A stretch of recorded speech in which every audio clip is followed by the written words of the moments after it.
দর্শক, বুয়েট শিক্ষার্থীদের সাথে পুলিশের সংঘর্ষ চলছে এই মুহূর্তে। হোটেল ইন্টারকন্টিনেন্টালের সামনে আপনারা দেখছেন এখানে জলকামান প্লাস সাউন্ড গ্রেনেড এবং টিয়ার শেল নিক্ষেপ করেছে পুলিশ। পুলিশের সাথে বুয়েট শিক্ষার্থীদের ধাওয়া পাল্টা ধাওয়ার ঘটনা কিন্তু ঘটছে, যেটি আপনাদেরকে সরাসরি দেখানোর চেষ্টা করছি এই মুহূর্তে। হোটেল ইন্টারকন্টিনেন্টালের সামনে থেকে যমুনা অভিমুখে যাত্রা করলে তাদেরকে ধাওয়া দেয় পুলিশ।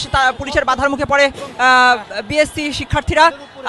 এর এক পর্যায়ে কিন্তু পুলিশের সাথে তাদের ধাওয়া পাল্টা ধাওয়ার ঘটনা ঘটে এবং পুলিশের পক্ষ থেকে টিয়ার শেল এবং 5টি সাউন্ড গ্রেনেড নিক্ষেপ করা হয়। এবং এক পর্যায়ে আমরা দেখতে পাই যে আন্দোলনকারী শিক্ষার্থীদের ওপরে পুলিশের যে জলকামান সেটি দিয়ে নিক্ষেপ করা হয় এবং টিয়ার শেল নিক্ষেপ করা হয়।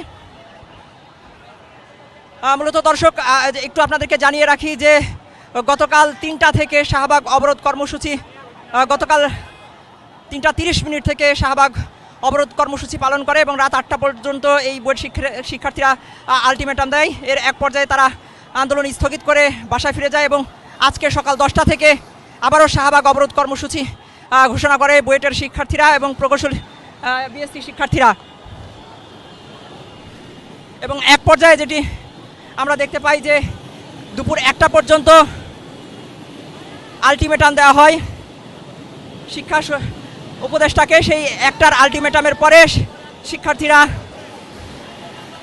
যমুনা অভিমুখে যাত্রা শুরু করে। আবারও একটি টিয়ার শেল কিন্তু নিক্ষেপ হলো, আমরা দেখতে পাচ্ছি একটি সাউন্ড গ্রেনেড কিন্তু নিক্ষেপ হলো।